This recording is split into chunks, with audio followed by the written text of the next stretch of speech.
نحمده ونصلي ونسلم على رسوله الكريم اما بعد فقد قال الله سبحانه وتعالى حاميم والكتاب المبين انا انزلناه في ليلة مباركة انا كنا منذرين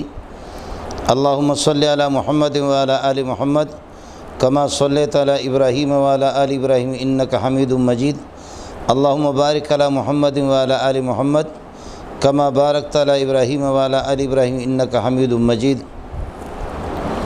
معزز سامعین، محترم خواتین و حضرات، شب برات کے بارے میں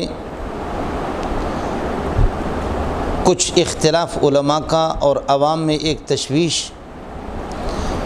کہ شب برات کے فضائل اور پھر 15ویں تاریخ کو یہ کہ روزہ رکھنا، اس کے فضائل، اور ان دنوں میں یہ ہے کہ قبروں کی زیارت کرنا، اس کا حکم شرعی کیا ہے۔ علماء میں اختلاف ہے، جس کے ہاتھ پہ کوئی اردو کی کتاب لگ جاتی ہے، کوئی پڑھ لیتا ہے تو وہ اپنے دانش کے مطابق اور اپنے مطالعہ کی روشنی میں وہ کچھ گفتگو کرتا ہے، لیکن معتدل اور درمیانے بات یہی ہے۔ پہلی بات تو یہ سمجھے، مفسرین کا ایک طبقہ ہے کہ انا انزلناہ فی لیلۃ مبارکۃ انا کنا منذرین، سورہ دخان کی اس آیت سے شب برات وہ مراد لیتے ہیں، لیکن جمہور مفسرین اور محققین کی رائے اور محدثین کی رائے یہ ہے، احادیث فضائل لیلۃ من نصف شعبان کلھا واہیۃ، نصف شعبان سے متعلق اور اس کی فضیلت سے متعلق جتنی روایتیں ہیں وہ سند کے اعتبار سے کمزور ہیں۔ اس وجہ سے اس میں اعتدال کی بات یہی ہے کہ ان تمام احادیث کو اس طرح ضعیف قرار دے کر کے نظر انداز کر دینا تو ٹھیک نہیں ہے۔ کثرت سے روایتیں، تعدد طرق ہے، یتعدد بعضها ببعض، اس اعتبار سے فضائل کے اندر ان کا اعتبار ہے،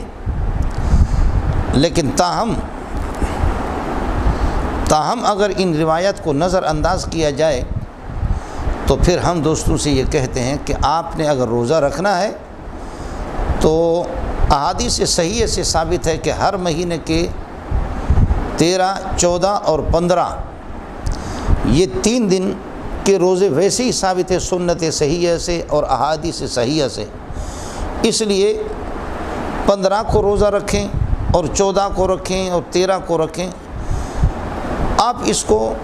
شب برات کی سنت نہ سمجھیں، آپ اس کو ایام بیز ہی سے سمجھ کر کے یہ روزہ رکھ لیں تو گنجائش ہے اور ثواب انشاءاللہ آپ کو مل جائے گا۔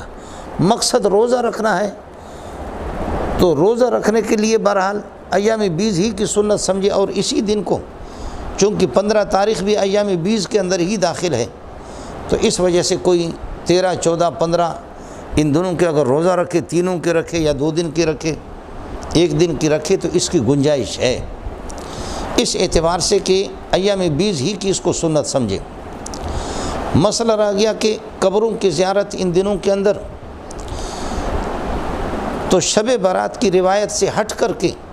ایک کلی طور پر ایک ضابطہ ہے کہ کنت نہیتکم عن زیارت القبور، میں قبروں کی زیارت سے آپ کو منع کیا کرتا تھا، لیکن اب حضرت اقدس صلی اللہ علیہ وسلم نے صحابہ میں محنت فرمائی، الحمدللہ جہاں ایمان ہو لوگ قبروں پر اگر جائیں جزا فضا نہ کریں، اور یہ ہے کہ قبروں کا احترام کریں اور ان کو سلام پیش کریں اور ان کے لیے ایصال ثواب وہاں کچھ قرآن پڑھ کر کے دعا کر لیں، تو اس کا ثبوت تو ہے۔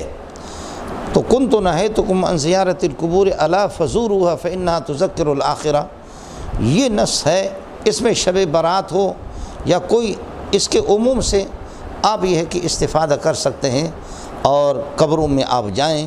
کہ پیارے پیغمبر صلی اللہ علیہ وسلم نے خود ہمیں ترغیب دی ہے کہ قبروں میں جائیں، تو پھر آپ کو موت کا استحضار ہوگا، اور بڑے بڑے لوگوں کو آپ دیکھیں گے کہ یہ اللہ کو پیارے ہو گئے۔ السلام علیکم یا اہل القبور یغفر اللہ لنا ولکم انتم سلفنا ونحن لاحقون بالعصر، یہ سلام پیش کریں اور یہ دعا پڑھیں، تو اس کی گنجائش ہے اور اس پر یہ ہے کہ عمل ہونا چاہیے۔ باقی جو خرافات ہیں شب برات میں، پٹاخے اور اس طرح بڑی بڑی دعوتوں کا اہتمام اور ایسی مجالس کا اہتمام کر لینا کہ وہ مجالس غیر شرعی، تو اس کو بھی سمجھ لے کہ ہمارے اکابرین جیسے کہ ابن بطہ ہے اور بہت سے بزرگوں کے بارے میں لکھتے ہیں کہ وہ شب برات میں شہروں کو چھوڑ کر کے جنگلوں میں نکل جاتے تھے کہ شب برات کو بدنام کر کے، اور اس میں یہ ہے کہ غیر شرعی مجالس اور ناجائز قسم کے مجالس جن میں یہ ہے کہ منکرات کا ارتکاب اور یہ کہ غیر شرعی امور کا ارتکاب کیا جاتا ہے، کہیں اللہ کا غضب نہ آ جائے، اکابرین شہروں کو چھوڑ کر کے جنگلوں میں نکل جاتے تھے۔ تو درمیانہ اور معتدل بات یہی ہے کہ روزہ آپ رکھ لیں، ایام 20 کی سنت اس کو سمجھ لیں، اور وہ بالکل احادیث صحیح سے ثابت ہے۔ قبروں کی زیارت کے لیے جائیں تو پیارے پیغمبر صلی اللہ علیہ وسلم کی عمومی اس روایت سے جو ایک ضابطہ ہے، کنتو نہیتکم عن زیارت القبور الا فزوروہا، آپ زیارت کر سکتے ہیں۔ روزہ رکھنا ہے تو پھر شب برات ہی کی اس کو سنت سمجھ کر کے اس پر اصرار کرنا، اس کی کیا ضرورت ہے؟ اللہ تعالی ہمیں قرآن و سنت پر عمل کرنے کی توفیق عطا فرمائے۔ اللہ تعالی یہ ہے کہ مرد اور عورتیں جتنے بھی مسلمان ہیں ہمارے، اللہ ان کی دستگیر فرما دے، موت کا استحضار بھی ہمیں نصیب فرما دے، پیارے پیغمبر صلی اللہ علیہ وسلم کے نقش قدم پر چلا دے۔ وآخر دعوانا الحمد